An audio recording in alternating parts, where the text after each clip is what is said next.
So our three panelists today, the first is Kiki Hubbard. Many of you know, Kiki is the Organic Seed Alliance Director of Advocacy and Communications. Melissa Spears is the Executive Director of the Tilth Alliance. And Amy Wong is with Oregon Organic Coalition. She's a Portland-based attorney who's currently serving on as the board chair of the Oregon Organic Coalition. She's also been the policy director for Friends of Family Farmers, which is a nonprofit working to promote and protect socially responsible agriculture in Oregon. And so I'm going to pass it off to you, Amy, for this initial framing of the conversation. Thank you so much, Maud, and thank you for having me today. So we are here to discuss a project that I worked on with Organic Seed Alliance, the Pacific Northwest Seed Policy Roadmap. And this conference is just, really sums up so many of the big picture issues that we're facing in terms of corporate consolidation, vertical integration, the use of pesticides and chemicals. And we're facing vastly changed climate and extreme weather events. And we wanted to look at how seed and potentially organic seed could be a cornerstone for helping to create more regional food resilience and farming resilience as well. So we see what has happened in terms of the globalization of seed and the corporate ownership of seed. And we think that highlighting how regional seed networks can help get at that. And I also wanted to invite any of our other panelists to chime in with overview framing questions about why regional seed networks are important. But I think that's the big picture overview. Thank you so much, Amy. I'll chime in quickly here. As more background to this project, this is the first time that this type of resource has been compiled. As the Advocacy and Communications Director for Organic Seed Alliance, I'm frequently fielding questions in the way of how many GMO county bans are there in the United States? How many states have passed a seed preemption bill, which we'll talk a bit more later. And I simply did not have a good comprehensive resource to point to. And so I'm really excited to talk more about this resource with you all today. And I'm excited too for this to hopefully be a living document and a living project that we can keep updating, not just for the Pacific Northwest, but for the entire US. And as you'll hear today, there are some exciting initiatives that have been passed in other states as well. And so while this is focused on the Pacific Northwest, we will talk more about how you can use this tool and questions you can be asking your legislators, even if you're not in the Pacific Northwest. I'll end by saying that we focused on the Pacific Northwest because, as many of you know, it's such an important seed growing region, not just in the United States, but in the world. It has a very unique climate that allows for seed crops, especially many vegetable seed crops, to perform especially well. The climate is just right. And so that is the main reason that we focused this toolkit on the Pacific Northwest. And of course, because of that concentration of seed production, including organic and other non-GMO crop seed production, there have been a lot of efforts to protect the genetic integrity, for example, of organic and other non-GMO seed in Oregon and Washington and throughout the Pacific Northwest.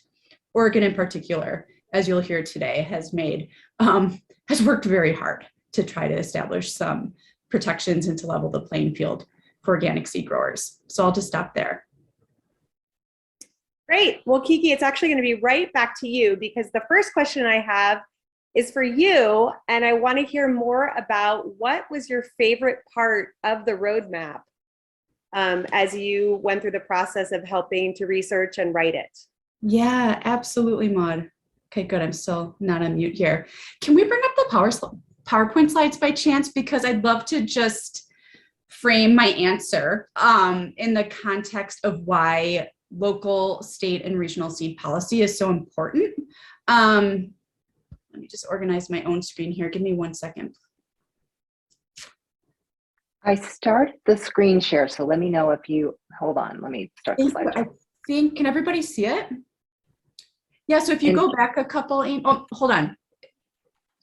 So I'll try to move them, or I'll just prompt you if that's okay, Amy. Yeah, absolutely. All right.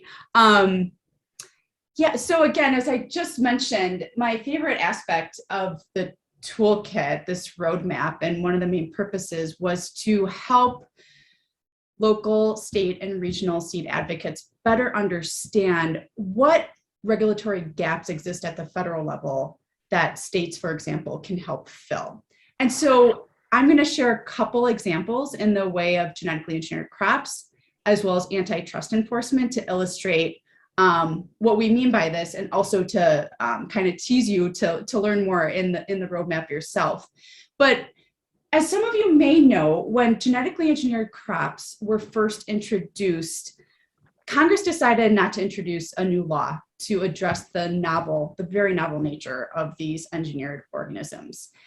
Instead, they developed something called the Coordinated Framework for Regulating Biotechnology. And in many ways, this is a very uncoordinated framework.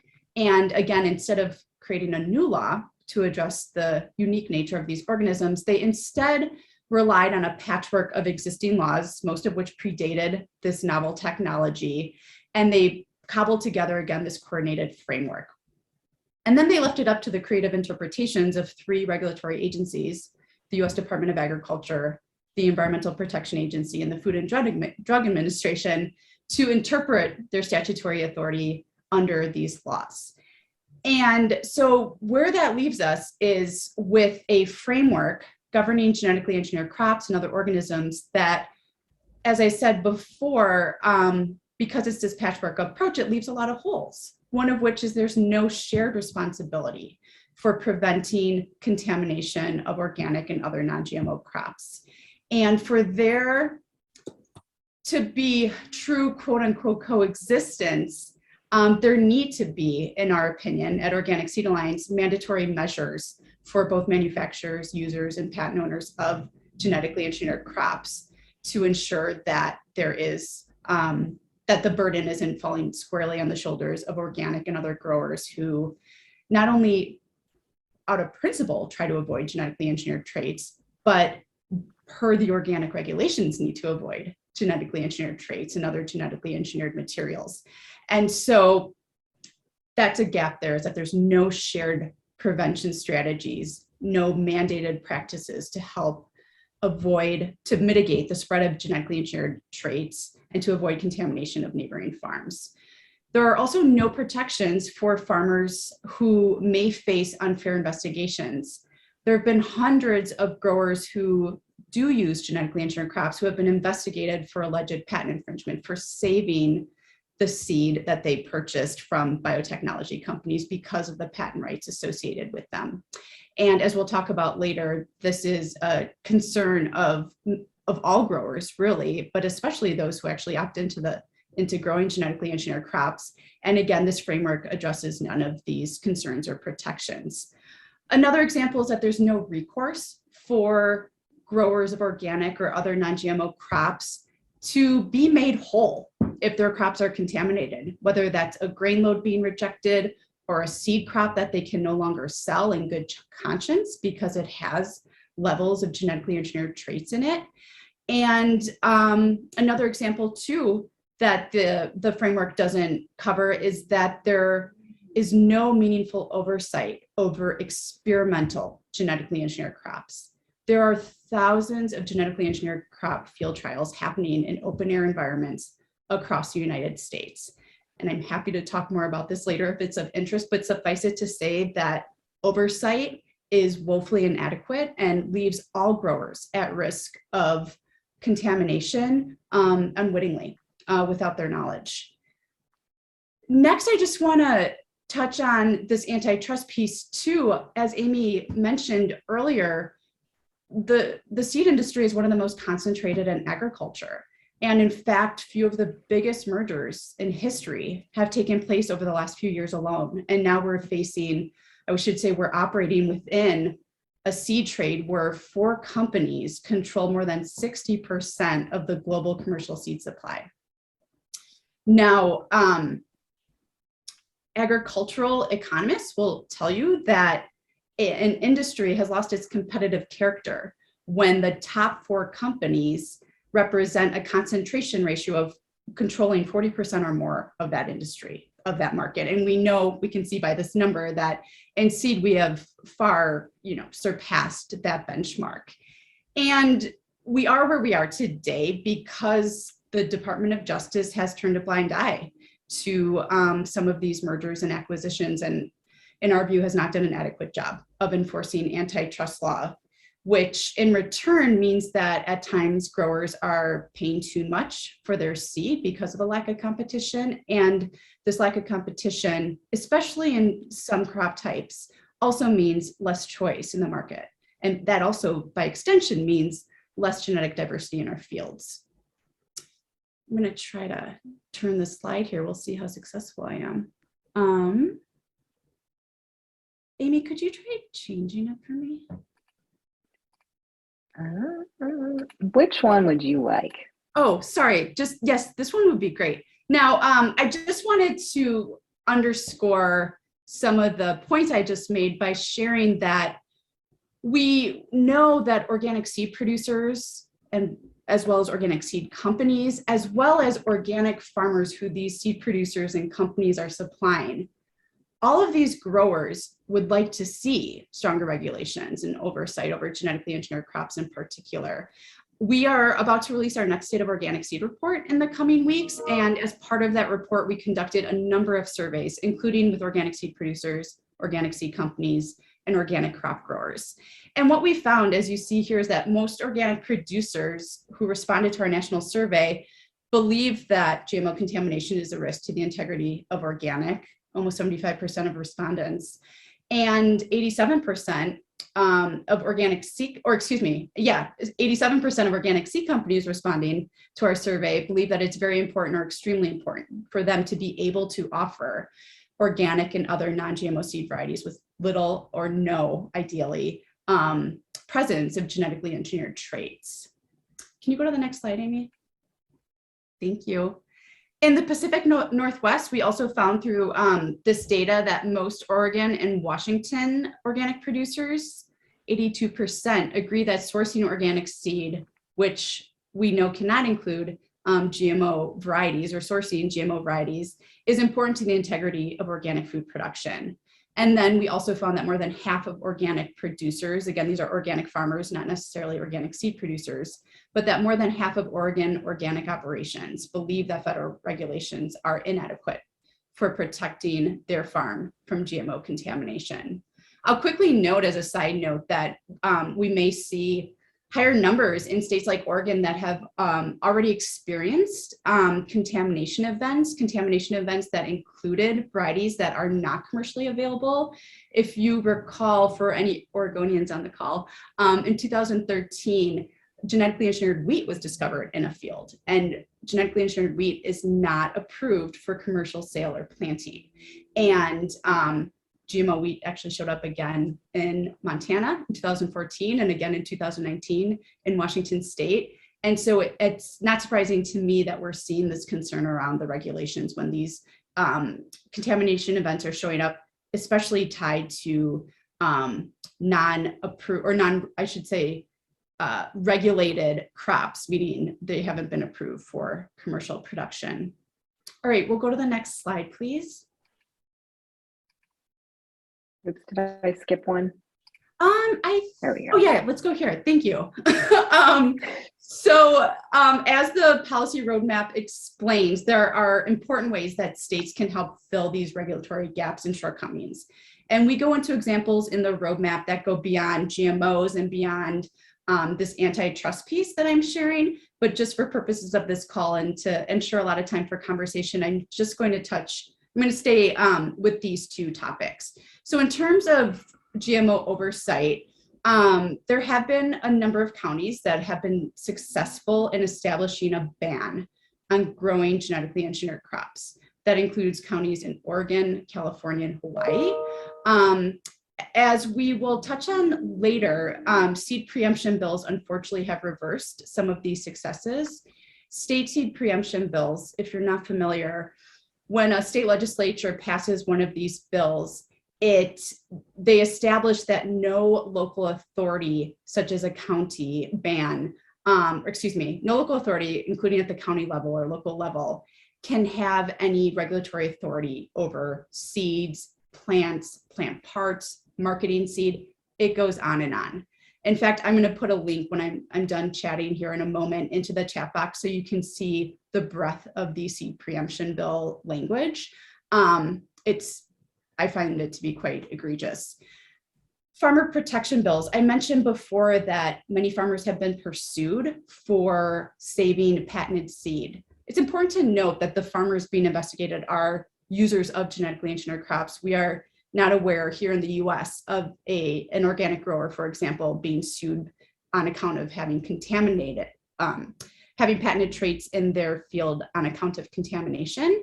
And yet these investigations and lawsuits cause undue harm, are incredibly intrusive, and it has led a number of states that you see here on the screen, from California to Maine, to pass farmer protection bills, which establish a few goals, one of which is to level the playing field between farmer and patent owner. So what that means is that the law mandates that the farmer must give permission to the patent owner to enter their field, which is shocking, that has to be in a law. 2, that there can be a third party present when taking crop samples. Too often in these investigations and lawsuits, the grower isn't even aware that samples are being taken from their fields. And then 3, a lot of these bills establish that mediation can be a next step in resolving the conflict, and that any lawsuits should be filed in the state where the grower lives, because as the licensing agreements stand now for growers who open a bag of GMO seed, the licensing agreement attached to that establishes that any lawsuit will be filed and argued in the patent owner's home state. Historically, this has been St. Louis, where Monsanto is based. Next, there has been at least one example, maybe 2, Amy, you can correct me, where a state has tried to pass a bill, seed advocates have tried to pass a bill to transfer liability for the unwanted presence of genetically engineered traits in their seed, in their crops, in their fields, to transfer that liability and the costs associated with it and any economic harm to the patent owner. Now, Oregon has tried, they haven't been successful, and we can talk about that a bit more later on. Finally, and this is a really interesting one, just in 2019, Vermont became the first state and only state to require additional approval of new genetically engineered crop varieties before they are planted in the state. And this goes beyond the federal process, of course. And so this is touched on as well in the strategy roadmap that we're talking about today. Amy, last slide, please. I think it's the last slide. And then I just wanted to share that in the area of antitrust, our state attorneys general have a lot of power to investigate anti-competitive conduct that affects growers in their state, any citizen in their state for that matter. And one example where there was some success in this regard is that beginning in 2008, maybe 2007, thanks to public pressure, especially farming organizations that focused on concerns around antitrust and competition, thanks to this pressure, several state attorneys general across the US began investigating independently as well as collectively Monsanto's conduct in the seed industry. That eventually led to a federal investigation within the US Department of Agriculture a few years later. Unfortunately, it ended, we presume, with a handshake deal between the largest biotech seed companies. However, I do feel encouraged that this is strong evidence that with advocacy and communicating to our state attorneys general, that we can make some progress in applying pressure to the federal Department of Justice to more strongly and consistently enforce our antitrust laws. So again, it's an example where that state advocacy and pressure can eventually lead to federal action. And on that note, I want to turn the microphone now over to Melissa to talk more about how federal advocacy can influence federal policy.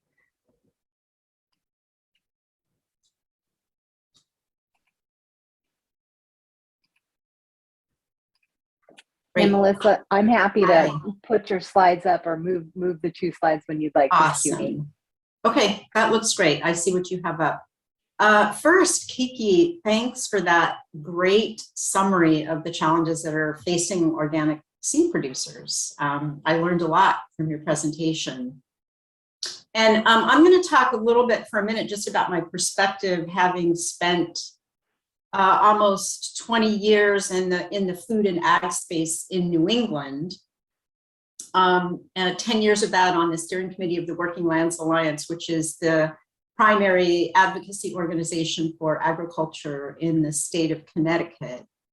And I came to Washington 3 years ago and immediately noticed, having spent all those years in New England, that there seemed to be a vacuum around a regional advocacy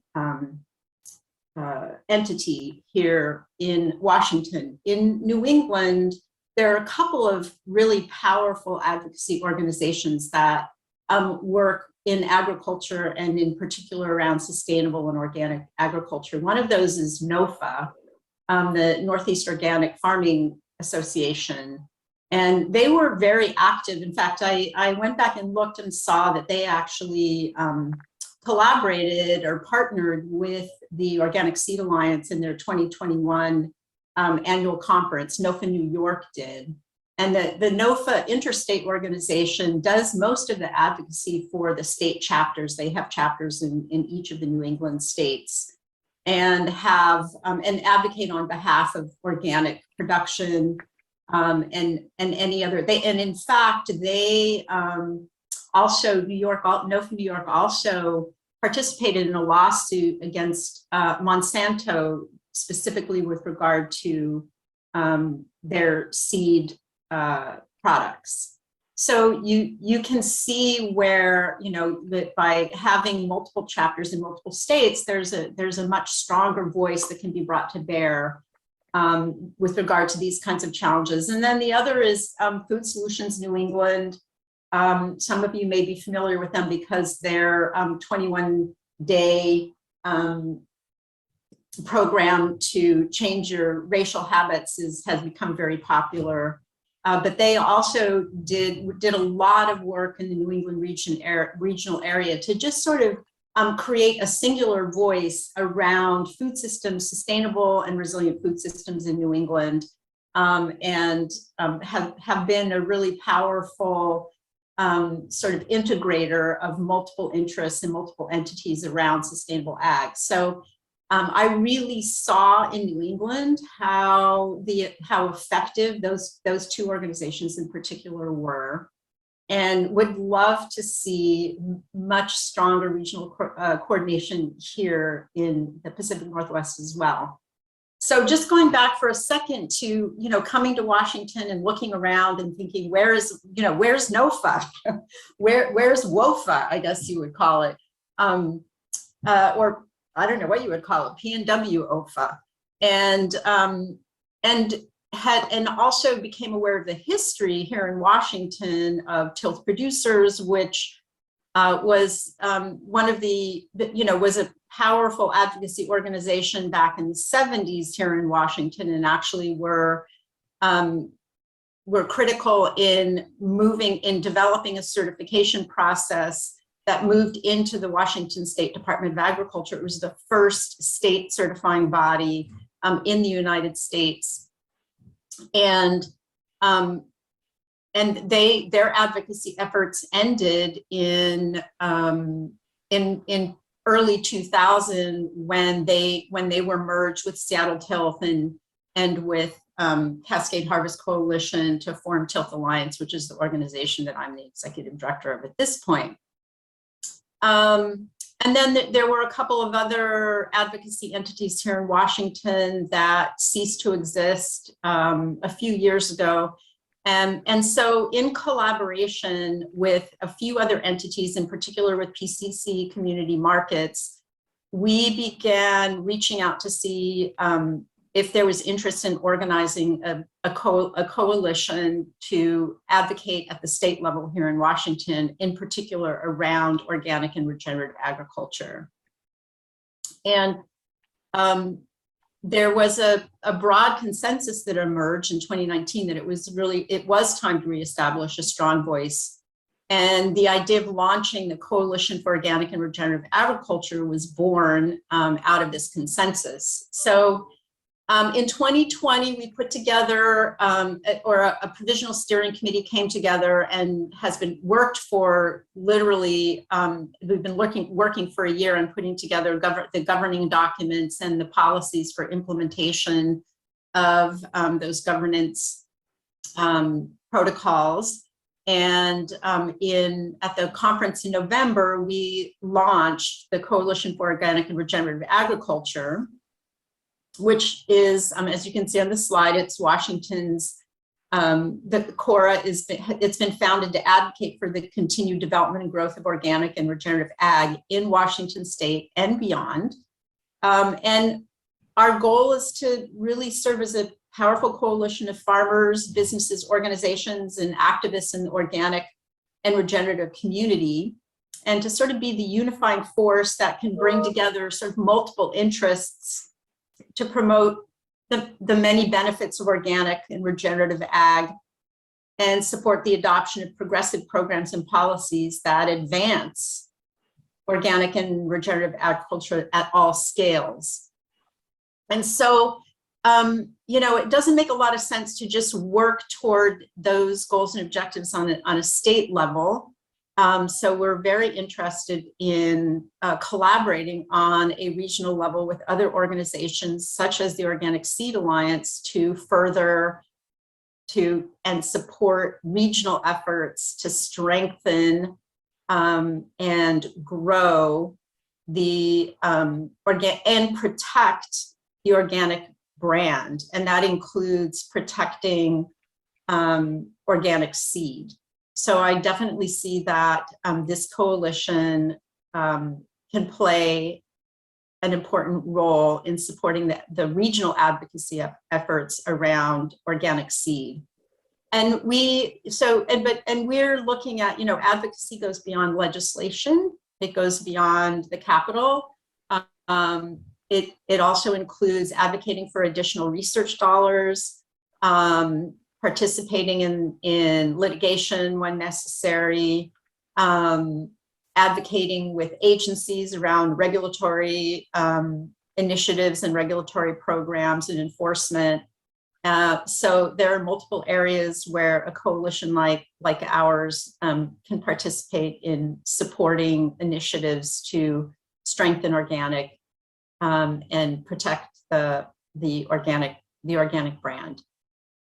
And so I guess, I think you may have moved to just quickly to the next slide. People can just take a look and see how we've expressed our mission and the areas in which we hope to provide a voice for organic in Washington and in the region. And also, the Farm Bill is an important, is coming up 2023. So we'll also be participating in bringing, in particular, the voice of Washington producers to our congressional delegation as they hash out what exactly is going to be in the Farm Bill in 2023.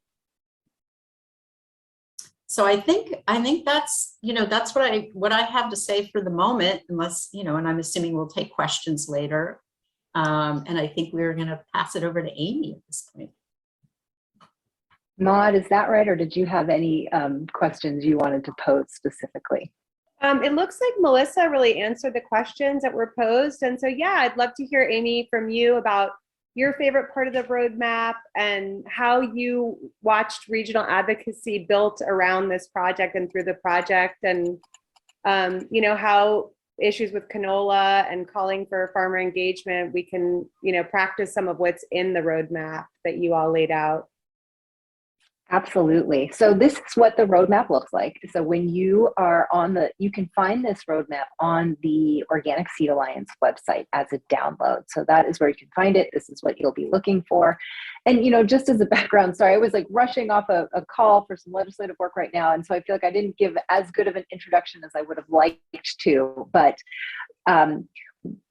having been working on these issues for several years, I see that organic seed production could really be an economic driver for the Pacific Northwest. And I have long been trying to get more data, more economic assessment. I've been, bugging Kiki and Organic Seed Alliance. Hey, I need the numbers. What are the numbers? And this roadmap was a first introduction to okay, let's start consolidating all of the data that we do have, and then let's go out and try and ask for what we need. But when rooted in agroecology and fairness, organic production can serve as an impactful solution to daunting problems such as climate change, market consolidation, and pesticides in our environment, which I think really helped frame the need for why we'd like to see this. And again, the reasons that Kiki mentioned earlier, the Pacific Northwest is a very special place for seed production, like Skagit Valley and the Willamette Valley. And so when other places in the country, especially, have been taken over by monocrop commodities, it's really important to protect the Pacific Northwest. And we see it having the potential to be a true leader in organic. And of course, as I said, there's problems in organic with equity issues and cost. However, it's what we have right now. It's what we can work with, and we hope that it can arise. Boat lifts all tides is what I like to say about it. And so I see this as a very important region to protect. We also saw during COVID-19 the critical fractures in the global supply chain and how important a resilient regional food system is. And seed can be a cornerstone of that. So I think I'll also show you the table of contents. So we put this, it's a longish report, but it's not too wonky because we wanted it to be able to appeal to a wide variety of audiences. So it gives a brief overview of a lot of the issues Kiki was talking on earlier about, the loss of diversity, a bit of history of seed, and then efforts that have taken place here. So we're hoping that policymakers, this is accessible to policymakers. It won't be too complex for them. We want to have advocates be able to share this and make progress with it moving forward. Something else that I really enjoyed about this was we're getting to connect with a wider audience. I had got to cold call a lot of people in Washington and the British Columbia and across Canada, and it's really time consuming, but it's really fun to get to talk to people who are often in the trenches like you are, working on the same issues. And that was honestly one of my favorite parts, getting to meet new people, getting to work with longtime allies in Oregon and meet new ones in Washington and British Columbia, and start building a regional network of people who care about these issues and who want to work together. And again, taking that regional approach, yes, we see the need for states to be addressing these things, but we're hoping that banding together as a region, we can get more federal or a larger lens on this, get our US delegates more in tune with these issues and help to start direct resources back to this region, start standing up for them better, and potentially start really legislating at the federal level for a lot of things that need to happen. That's a big ask. But in the meantime, we know we can keep trying to do things in our states. And ideally, I could see having two states working on very similar legislation at the same time. It gives representatives in both of those states cover. They can point to their colleagues in the state next door. Hey, they're doing this too. Let's all, it's just safety in numbers is often what I see working in state legislatures. They need to know somebody else is on the thin edge of the ledge with them and can move forward together. Another favorite part of this is the advocacy toolkit. And it's really important to have well-cited talking points for advocates to be able to share and use confidently with lawmakers and policymakers. That helps build confidence. This GMO is such an issue that there's so much hype around it. And so really cutting to the chase and having the data, well-cited data, well-documented issues, having everything in one place. That was really one of my favorite parts of this. It's backing up a slide to like the GMO initiatives in Oregon, and I know Maud's going to touch on this later. Oregon has been a hotbed for a lot of this work. In the West Coast, generally, in terms of trying to pass labeling laws, some of those were some of the most expensive ballot initiatives at that time in history.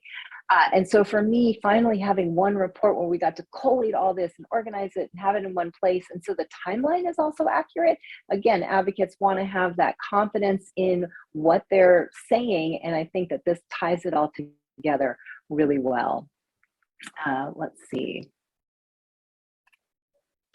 I'm going to stop sharing because, oh, well, there's one other thing, a great map that Kiki was referencing, and I know she's going to drop a link. This is actually a really cool interactive map. So this is one of the things that the designers came up with and that Kiki and I both ended up really appreciating about it. And so you can't, it's interactive map that shows where these seed preemption bills are. And it actually started in Oregon, which was quite disappointing, and then spread like wildfire, no pun intended, across the country. And so this is something that I think states that don't have one of these laws passed should really make sure they don't do it. And those that do have them, trying to temper them or to walk them back a bit would be really important. I'm going to stop sharing for now and just continue chatting more about the, what's next in terms of this regional advocacy. And so next year we have a big issue facing especially Willamette Valley seed growers, and that is there is currently a 500-acre cap on canola production, but that's going to expire June 30th, 2023. So why it matters is because canola outcrosses very easily, and most canola is now genetically modified because it crosses so easily. And in Canada, a huge number of the canola that's cultivated is genetically engineered. And so that could easily spread down here. In Europe, a couple of years back, they thought they were planting non-GMO canola. It turned out to be GMO. They had to rip it out at huge cost.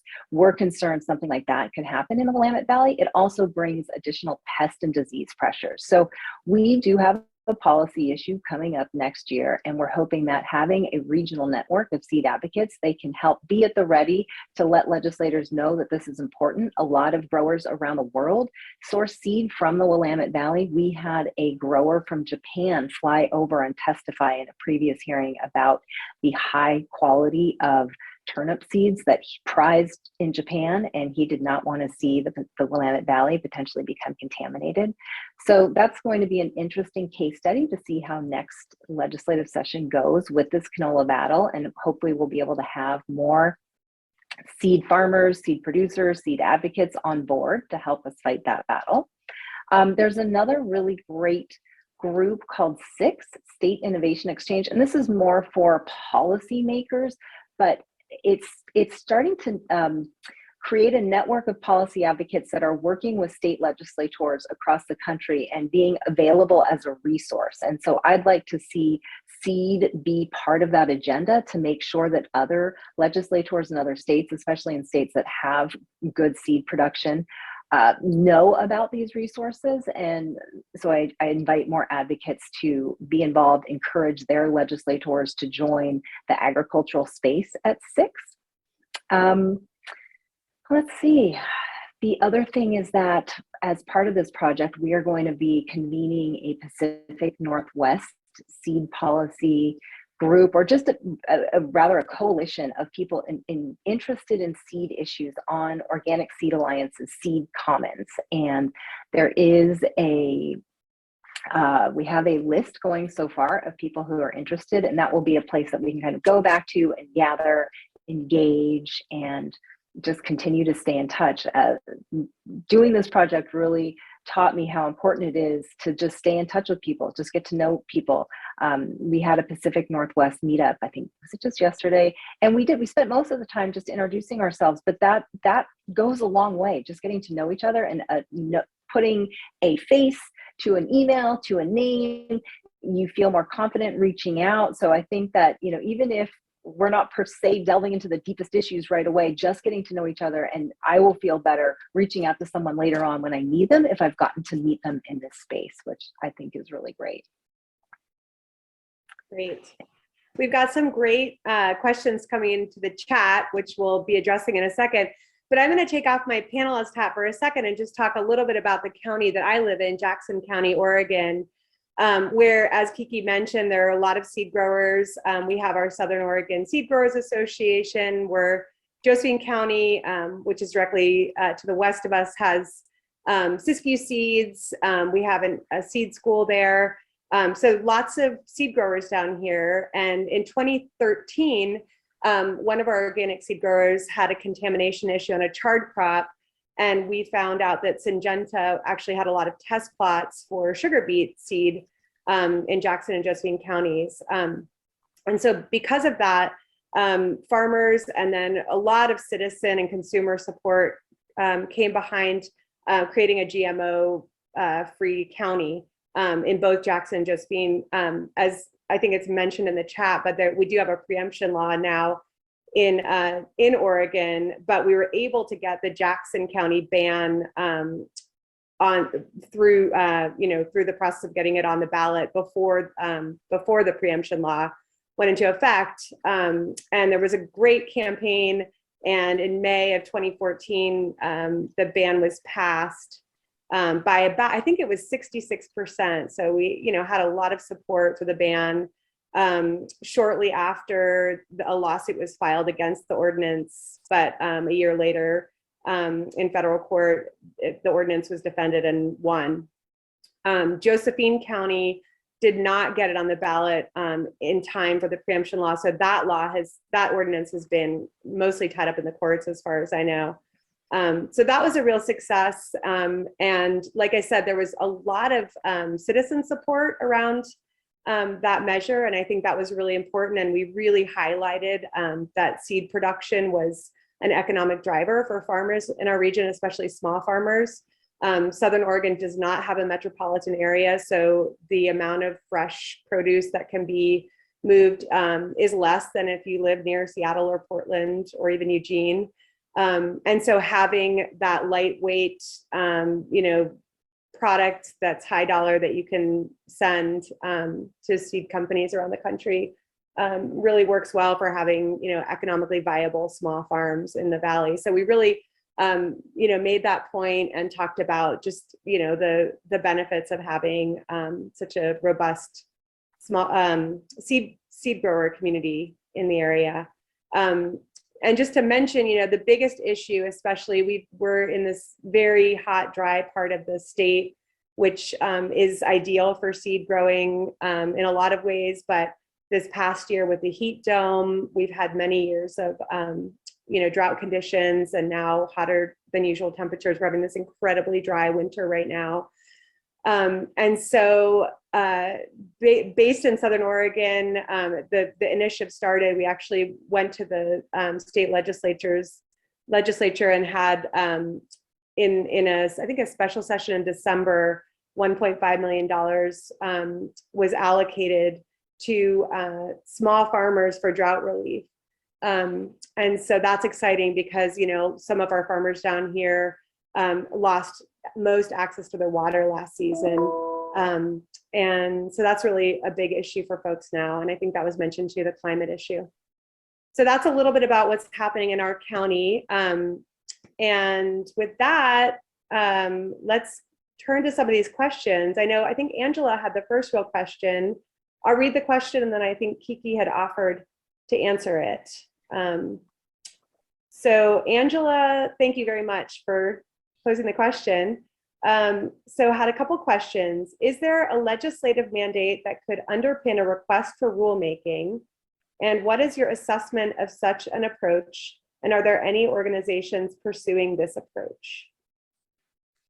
Yeah, so I thank you so much, Angela, because I actually had it in my notes to cover the regulation piece and then quickly just abandoned my notes. So this is important though, because as I mentioned, Congress never created a new law and we're still operating under these antiquated laws to govern genetically engineered organisms.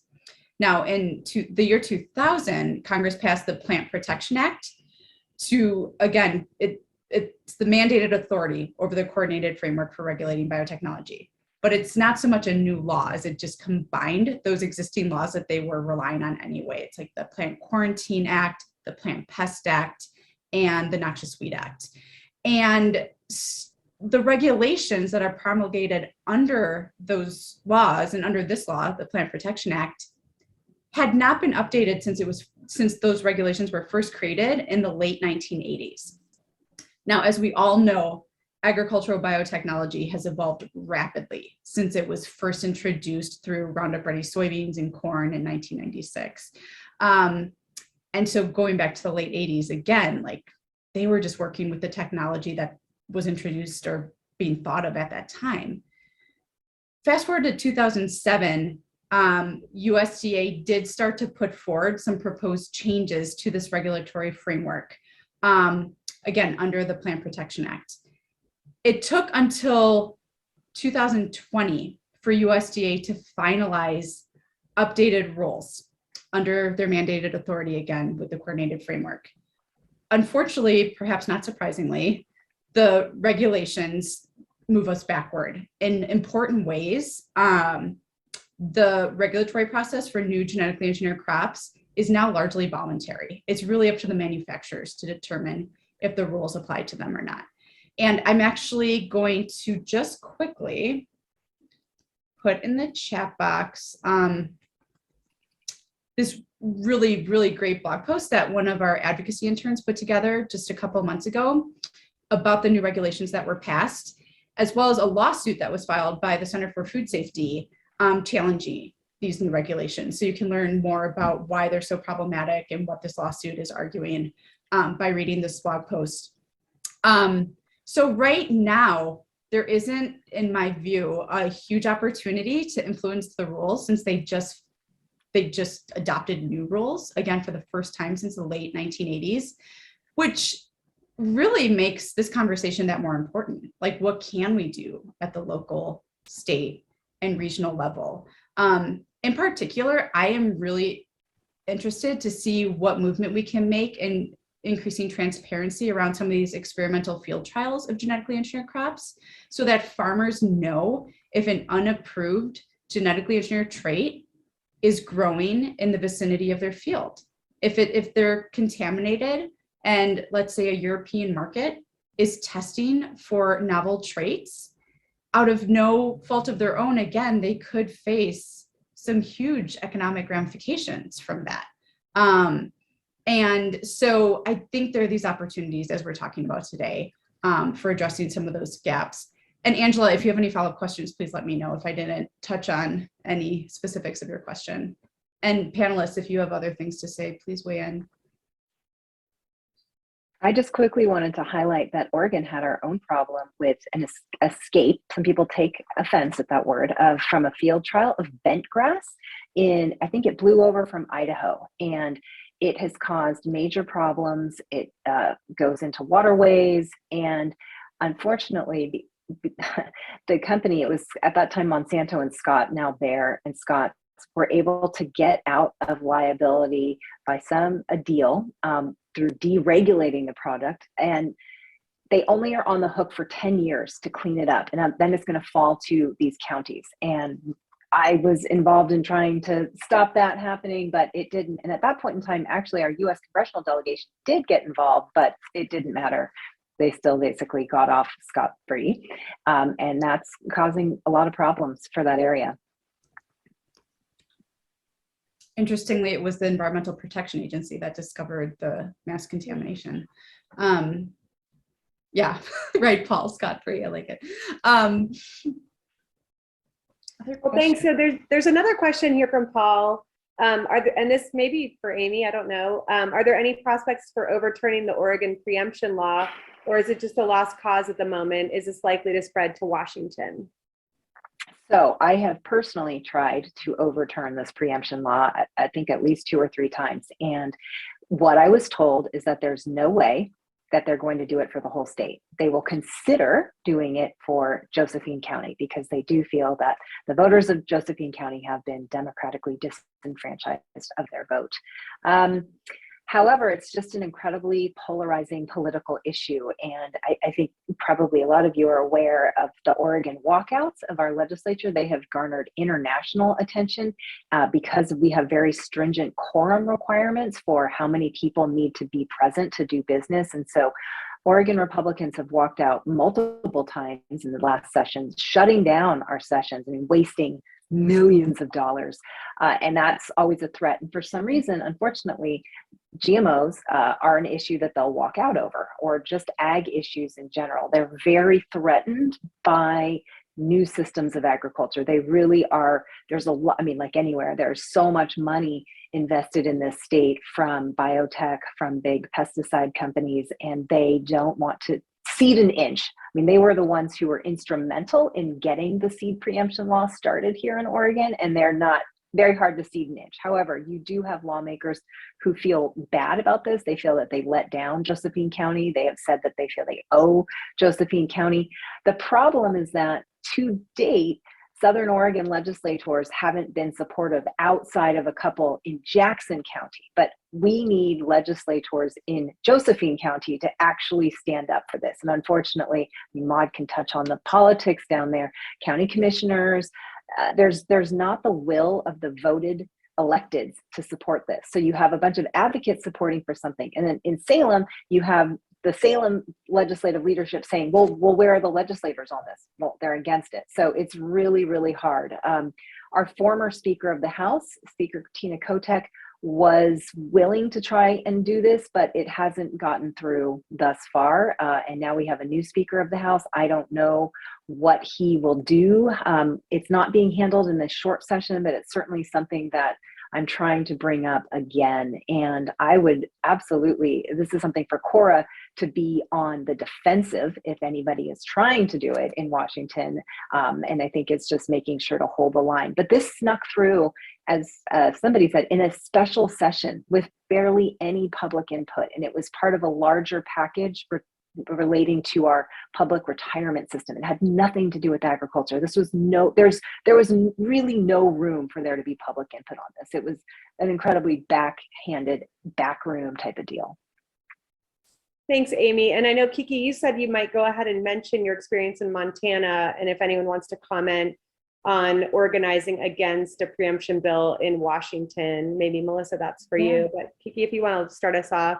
Yeah, absolutely. And I know Mel also asked, what can we do to expand it? What's the county, San Juan County or the San Juan Islands? How do we expand this? My answer is going to be unsatisfactory, I'm sure, Mel. But I mean, the first step is, of course, understanding who our allies are and organizing and learning from other states, other counties that have been successful in this regard. And this extends to the other initiative with the seed preemption bills. So unfortunately, 38 states now have a seed preemption bill on the books. It's a total bummer. This means that it preempts those states technically cannot pass a GMO county ban or really any initiative rule pertaining to seed at the local level. This, as another quick side note, this is especially important actually for Washington as I'm thinking about this, because we know that in Washington, Oregon, the black leg disease is such an important disease for brassicas and probably other crop types as well. I'm sure others on this call know more than I do. So as you might know, there are often these quarantines on planting certain crops to try to stop the spread of black leg disease. So how would a seed preemption bill affect a county's authority to implement a quarantine like that? I actually brought this talking point up with Montana legislators and our director of the ag department here in Montana, where I'm based. We have I'm going to try not to be verbose. We tried to pass a farmer. Oh no, this is seed preemption. Okay, we also passed a farmer protection bill. That's a different story. Seed preemption, we tried very hard to stop a seed preemption bill in the state. And I was very confident that we would be successful because we had at the time a governor who was, as one of my colleagues would say, on the right side of the river. And he understood well corporate interests and control over politics. It was Governor Steve Bullock at the time. And unfortunately, for some reason, my friends at the Montana Farmers Union, who I had been working with for years, didn't see a problem with the seed preemption language. And so at the end of the day, unfortunately, it did pass.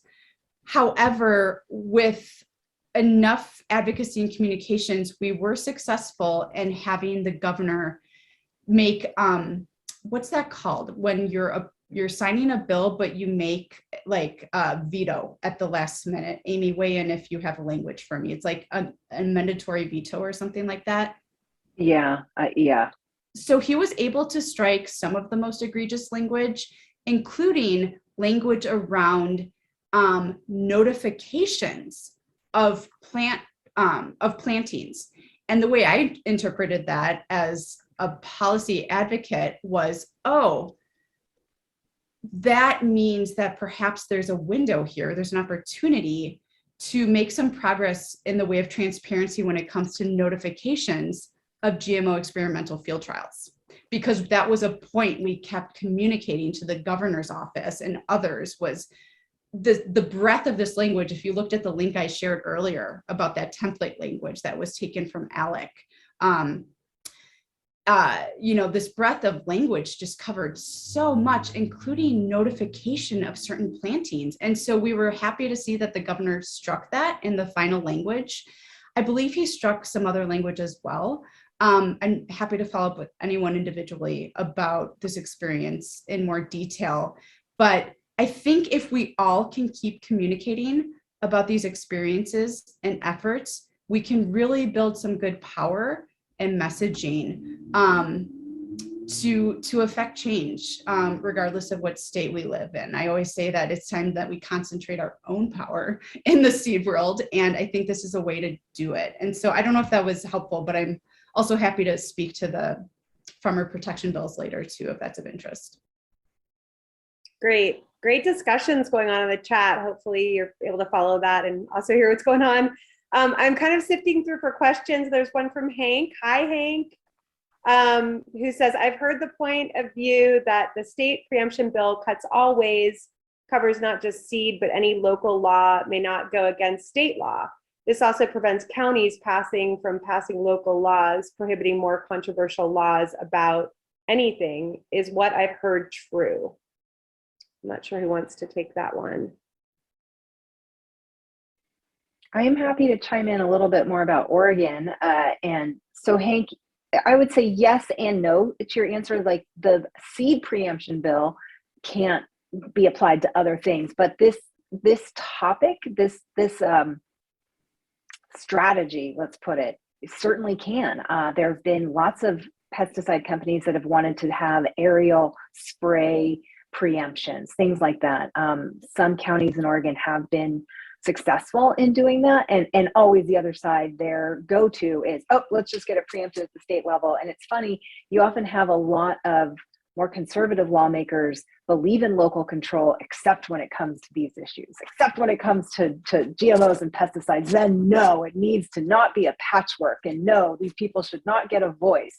So it's definitely something to watch out for. And I think we say on these advocacy panels a lot, this is why you need to know your legislators. This is why you have to track them and be in touch with them and make sure your views are known and not let them get away with that. And rural advocacy right now is so important on these issues. And a lot of times you have more conservative legislators representing rural areas, and yet we see organic and we see seed as a way to be a bridge between the rural urban divide and a real economic driver. And so it's getting to know those legislators and starting to talk about these issues through that lens. So it's not just this very old trope in the Pacific Northwest of the environmentalists against the natural resources industry is basically. So it's like finding a new way to thread that needle and making sure they understand why you want to be fighting for these policy issues, and that you're watching them and you don't want them to be doing things like allowing more statewide preemptions. Great. Any other panelists want to weigh in on Hank's question? Can you repeat the question for me? Because I'm like going back and forth between chat. I know. And actually, yeah, he corrected himself too. Let me scroll back a little. I've heard the point of view that the state preemption bill cuts all ways, covers not just seed, but any local law may not go against state law. This also prevents counties from passing local laws for/against more controversial topics. I'm not sure I totally understand the question, but Oh, sorry. Yeah, no problem. Hank, do you want to clarify? You could Yeah, unmute feel and free. clarify. You feel like it? Or maybe Amy's.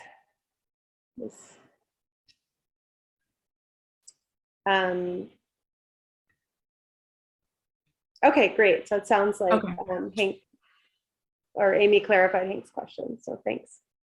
Other questions or panelists? Do you have anything else you'd like to comment on? That's all the questions I'm seeing. I mean, Maud, you're an organic seed grower. Are there other things that you think we could be doing to support you? I mean, climate change is wreaking havoc on farms like yours. Is there an opportunity there to expand this regional policy platform into climate change? I would like to think yes. I don't have the answers, but might be right for a conversation. Well, I'm not really prepared to. Sorry. Anyone on this That's call? above my pay grade. I'm just monitoring the chat box. Yeah, I hear you. Yeah. I saw Angela wrote, to Steve's point, can we create our own version of ALEC? And so that's that sixth organization, State Innovation Exchange. They have been likened to an ALEC type of model, but for more progressive legislation. And they say they go beyond that, of course. But yes, and that's where I'm. Six, the ag wing of six is still relatively new and we're getting our footing. We just had our first convening a couple weeks ago, actually. And one of the things that we also are talking about in that space is organic action plans. And there are a couple organic action plans already in existence in California, maybe on the East Coast. Oregon has a nascent draft, and we're hoping that Washington will develop one, and we could potentially do that in tandem and be, again, asking for very similar asks. So yes, there is. I think, again, it's probably not as well funded. Six is probably not as well funded as ALEC. That's just the reality. The scary part of all this is that this work, it's really hard to fund. No foundations want to fund legislative lobbying. That's just a no. And so it's finding those donors who are willing to support this. And it's hard. It's a crapshoot. It's very difficult work, and it's hard to fund it. It's difficult. It's uphill, but at least we should all feel better that there at least is an organization that is trying to be the alternative to ALEC. That's really good to know. And you mentioned this earlier, Amy, just the dearth of economic data about what the market potential is in the Pacific Northwest for organic and other non-GMO seed. And so we at Organic Seed Alliance, in partnership with Amy and other groups in the Pacific Northwest, are talking about, can we fund an economic assessment of that moving forward to really bolster our advocacy. That data would be really critical to our efforts and messaging to legislators. I also wanted to mention in the report, I'm just going to pull out a few sentences here. Amy's always reminding me that there are some international examples that are worth pointing to. So Amy, I thought I would just pull this Portugal example that you found. So in Portugal, they go, again, this is in the context of GMO crops and coexistence. Portugal goes above the standard that the EU regulations establish for coexistence between GE and other non-GE cropping systems. And they require training, notification, and data management for all growers of genetically engineered crops. Portugal also has GE-free areas and a compensation system for farmers who can demonstrate that they have suffered economic loss due to accidental GE cross-contamination. And the fund is financed by taxes applied to genetically engineered seed packaging that is marketed and sold within Portugal, and the Treasury Department then collects the taxes from seed producers and packers. So anyway, I think, again, this is another reason why this is a valuable resource, is that we can pull together these examples so that we can constantly be trying to think outside of what we already know, outside of the box, and really push the envelope on these issues and not settle for the status quo, because we have been settling for the status quo for way too long. And so just wanted to mention that more progressive example. Great. I want to say, sorry, go ahead. I see that we have David Reed has his raised hands, and just to Kiki's point really quickly, honestly, state legislators don't have the bandwidth to do all the research and find the answers. I think it's this sweet thing, we can bring our problem to them and they'll fix it. It's frightening how many legislators aren't paid. It's part-time, which again self-selects who can be there. And so it's honestly, it's on advocates to come up with the solutions and bring them to them. But I think if David wants to come off mute to ask his question, then I saw Hank has a question, which I'm also happy to chime in on. Oh, I think you're muted. Okay, I just unmuted you, David. Thank you. Yeah, I just mentioned the book, A Cautionary Tale, about a small town in Italy, and it's really worth reading. Not just as one small town, but it really goes into the method and why they were able to do it. It would work on many different scales, but it's a great book about their method in moving through the whole process. They really did show that the movement of the farming industry up into their area wiped out what they had, and they were able to prevent that from happening. The other thing I wanted to say was that I'm wondering the extent to which the organic community is willing to kind of work with other allies and not be too close in too much inside its own box. And because there really is energy for mobilization on a grand scale here, global scale. But it can't be done by a patchwork of even coalitions. It's going to have to be everyone. So if the issue is pesticides, work with everybody else who doesn't want pesticides. Just be careful not to build walls around the organic. Not to be too holy about it. That's my idea. Thanks, David. Any panelists want to comment? I'll or we chime can in. move to Hank's question? That's such an important point. And I just responded to Hank, and I might respond in a similar way to David, which is, we can just be in our box of organic, and increasingly, at least we at Organic Seed Alliance are viewing our alliances as those who adhere to our values, adhere to our common goals, and are prepared to center those values and access and equity and justice issues as well. And so 100%, and relationship building, as we know, is how we win. And relationship building takes time and trust. And I know all of us on the call are committed to that strategy. I also know that we're all also short on capacity. And so we need to keep prioritizing that relationship building, while, as Amy mentioned before, like working, I might be putting words in your mouth, but I don't think, Amy, like really educating funders as well, broadening our base of funders. I mean, this requires a lot of financial support to be advocates, and we can all do it in our free time as well, but to really be organized and concerted, like it does take resources. And so I really appreciate your comment, because I couldn't agree with you more. And we are always open to ideas for new connections and new partnerships to see if they align with our mission and values and program goals. I want to quickly mention, I said this to Hank in the chat box.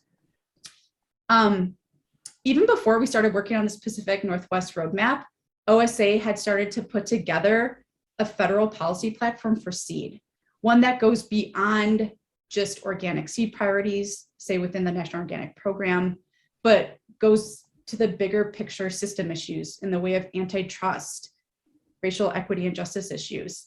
Because we know, whether you're certified or not in terms of organic, we all operate within this system.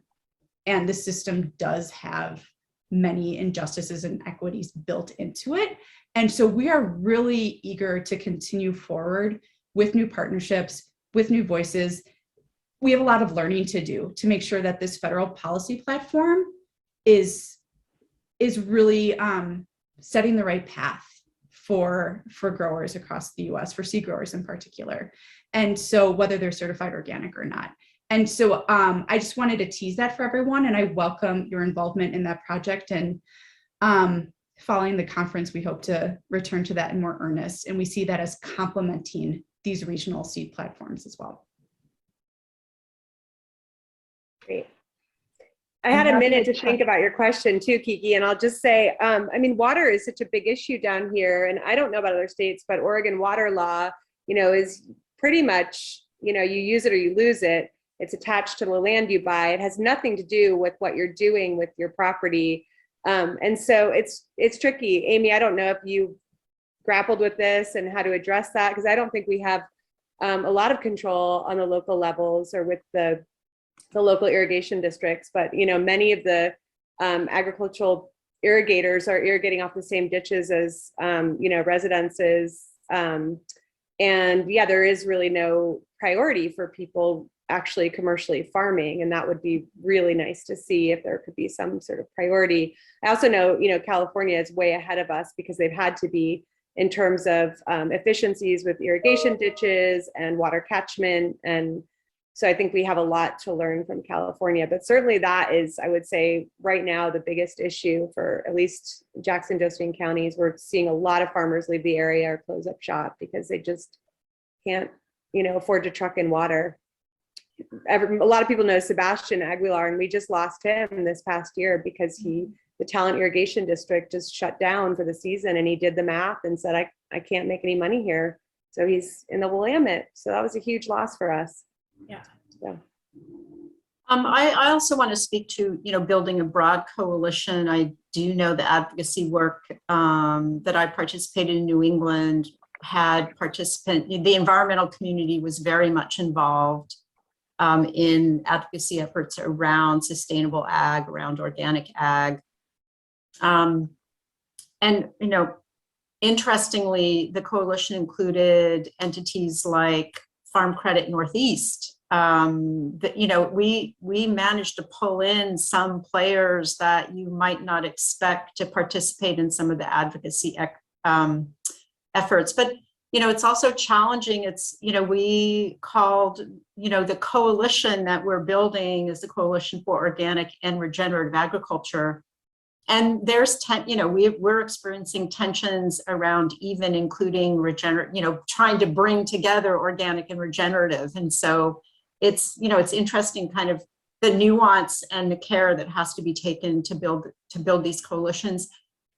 And I also really want to endorse, Kiki, your statement around we can't operate within systems that are built on a history of genocide and racism without recognizing that those systems have been built on that history, and that as we are working within those systems, we need to be focused on doing what we can to reform them so that they don't continue to create the inequities and injustices they're currently creating.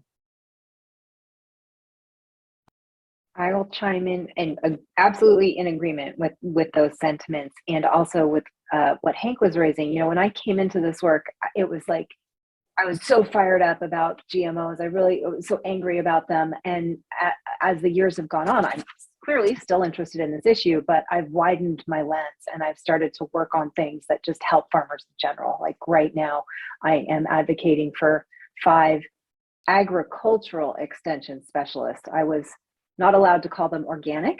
However, these agricultural extension specialists will focus on organic practices. So I don't know if they'll be successful, but we hope that they will.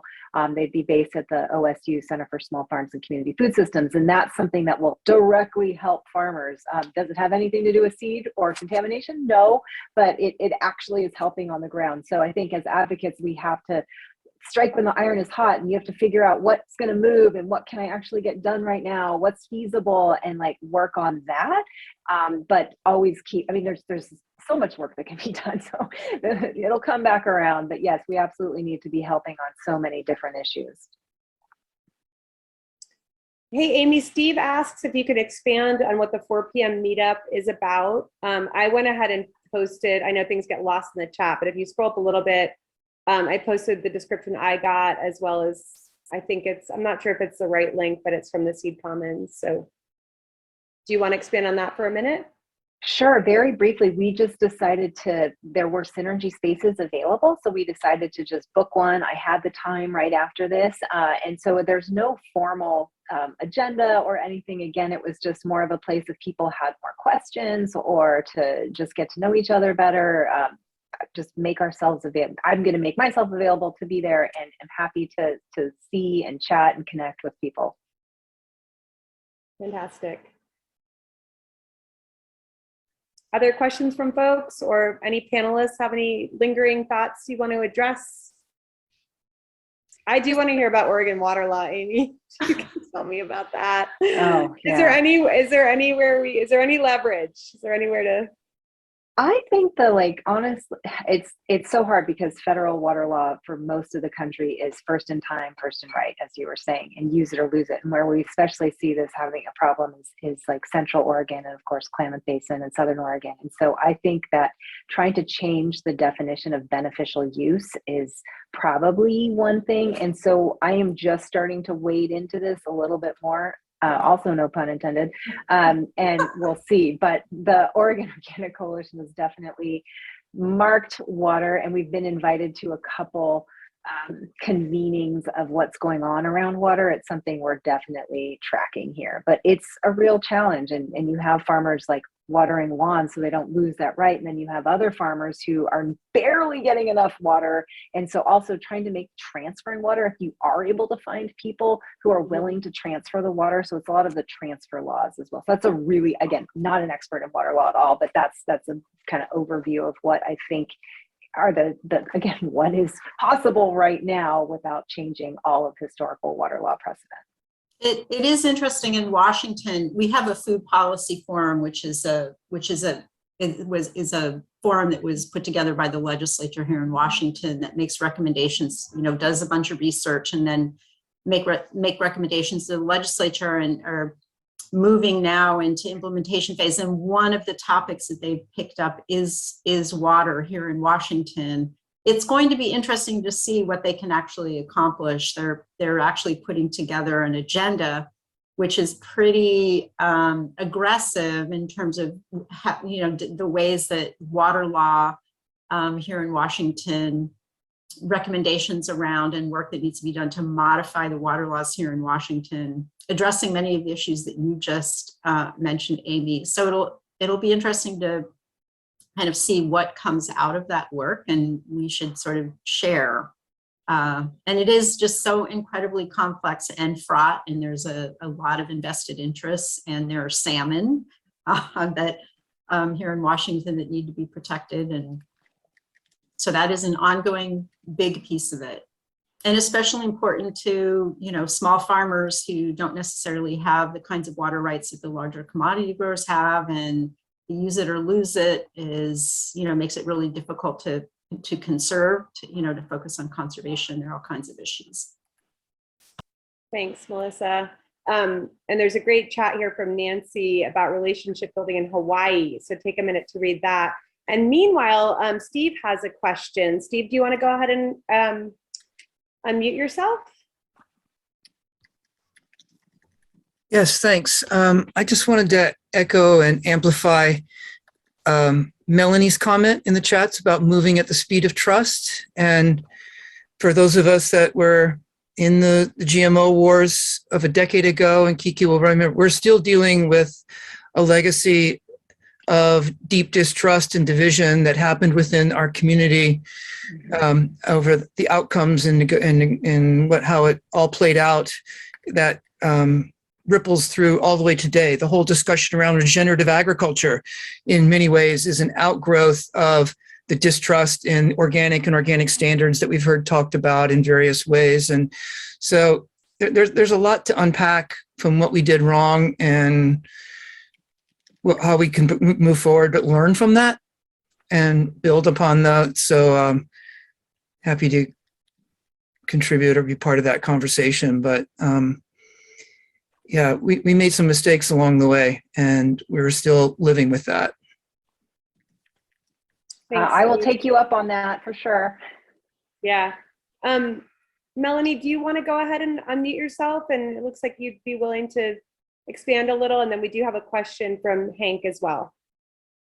Yeah, I just was going to add the fact that, moving at the speed of trust, especially with some of our voices and BIPOC voices that are historically missing from these conversations, it is a lot of trust building, and, organizations like all of the organizations that are represented here, OSA and many other historical white-led organizations, really have a lot of work to do to build trust in these communities, to get them to be a part of these initiatives. And we're it's a slow moving train, which in comparison to like the way politics move, which is a little bit faster, so they don't really always align with each other. And so I think that, there's a lot of opportunity for grace in this movement. And I just wanted to say that, like many of the organizations that I represent, like I'm a board member for the National Young Farmers Coalition. I work here at OSA, and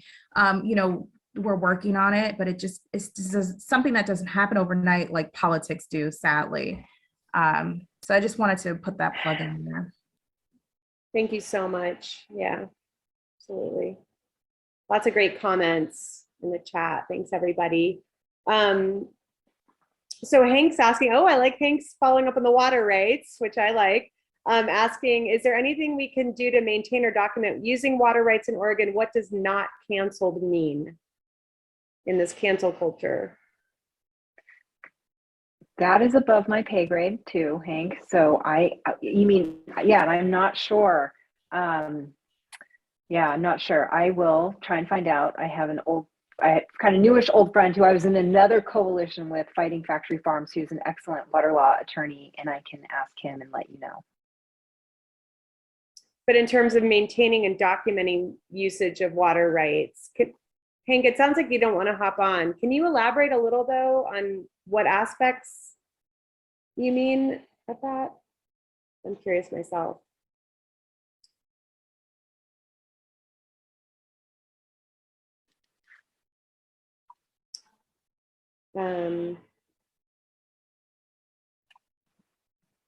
Anyway, okay. Other last thoughts? We've got about 5 minutes left. If there are more questions, please go ahead and throw them in, or maybe we could have kind of a final parting thought from each of our panelists. Kiki, do you have any final thoughts that you'd like to share? Oh, I'm just like feeling so much gratitude for this conversation. And yeah, sorry, this is not, I'm just reflecting on how connected I feel to a lot of you right now, even during this pandemic and this being the first virtual conference. And it's just really important to our advocacy work to connect and hear directly from people who want to be a part of affecting real change. And I really hope that you will stay involved, whether it's at the regional level or wanting to learn more about our federal policy work. And just like OSA commits oftentimes to a participatory model for our plant breeding, as advocacy director, I really strive for a participatory policy model, and really want to continue learning and building that trust to ensure that we can truly establish that concentration of power given what we're up against. So thank you so much for joining the conversation today. I'm going to put my email in the chat here if anyone wants to get in touch. Thank you. Thanks, Kiki. Melissa, how about you? Any parting thoughts as we wind down? I'm just very thankful to have been invited to participate in this forum. I just feel like such a newbie, even though I've been here for 3 years. I have so much to learn, and you guys are all my teachers. Let's just put it that way. And I just look forward to continuing to work with you all and learn from you all, and hope that that the work that I'm doing here can contribute to future successes. Fantastic. Yeah, and if you want to go ahead and throw your contact in the chat too, it looks like Kiki and Amy have done that. And Amy, how about you? Any final thoughts? Just echoing the gratitude and thanking all the people who showed up and were so engaged. That was really wonderful. And, I have a hard time sometimes asking for the support I need. And I feel more connected to this community now, and feel like I won't be as scared to be asking for the things I need, or to be doing outreach to people.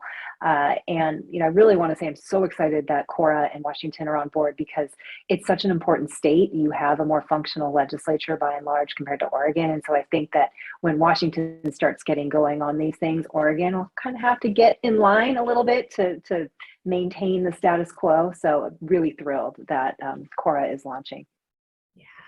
Yay. Yeah, and as moderator, I just want to say it's such an honor to get to hear you all speak. And, Kiki I've known for so long and worked with over the years, and Amy I've known a little less time, but also just so impressed with all of the work you all do. I mean, this policy stuff can be really wonky and, less interesting than growing plants. And I'm just so grateful that you all are willing to do it, and such champions, and have so much heart. And Melissa, it's been such a pleasure to get to know you through this panel. And I'm so grateful you're here, and you bring so much expertise and wisdom from other regions, which is just so valuable. So really grateful. And thank you all so much for participating. It was great to have such an active chat. And just a couple final reminders. I believe that in the comments, there's a prompt. And so we're asking that we, take the seeds of this conversation and go out to the comments and share a little bit about this session with other conference attendees. And also to fill out your conference evaluations. And I think those are all the reminders that I had to give as the moderator. Thanks for these great final comments.